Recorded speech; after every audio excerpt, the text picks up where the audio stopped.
रांची में राष्ट्रीय अनुसूचित जनजाति आयोग की सदस्य डॉक्टर आशा ने रिम्स 2 भूमि विवाद समेत 14 बेहद अहम मामलों की आधिकारिक सुनवाई कर प्रेस वार्ता की है। उन्होंने बताया कि कांके प्रखंड के नगरी गांव के स्थानीय आदिवासी और रैयतों ने आयोग में गंभीर शिकायतें दर्ज कराई हैं। गांव वालों का आरोप है कि राज्य सरकार उनकी उपजाऊ कृषि योग्य भूमि पर रिम्स 2 अस्पताल का निर्माण करना चाहती है। आदिवासियों का कहना है कि उनकी जमीनों को ना तो उचित तरीके से उसका अधिग्रहण किया गया है और ना ही उन्हें अब तक कोई मुआवजा दिया गया।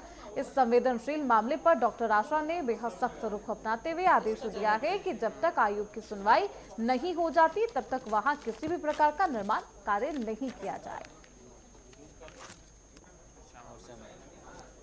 रांची में लगभग 15 केस लिए थे और 15 केस जैसे गढ़वा, पलामू, रांची, आपका बोकारो, जामताड़ा, हजारीबाग ऐसे करके तमाम एरिया का केस आज हमने लिया था। और विशेष रूप से 2 केस प्रमुख थे जिसको हमने बहुत गंभीरता से लिया है।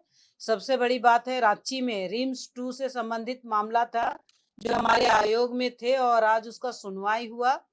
लगभग 222 एकड़ भूमि है।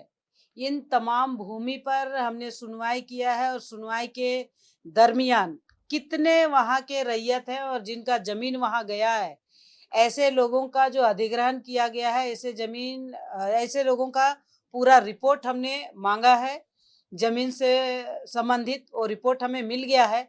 लेकिन उन रैयतों को जिनका जमीन को अधिग्रहण किया गया है, ऐसे कितने लोगों को उसमें मुआवजा मिला और मुआवजा जिनको मिला है, कितना एकड़ भूमि या कितना डिसमिल भूमि का कितनी राशि दी गई है, इसका रिपोर्ट भी हमने मांगा है। अभी ऐसे जो अधिग्रहण किया है और मुआवजा की बात है वो अभी तक दिया हुआ नहीं है।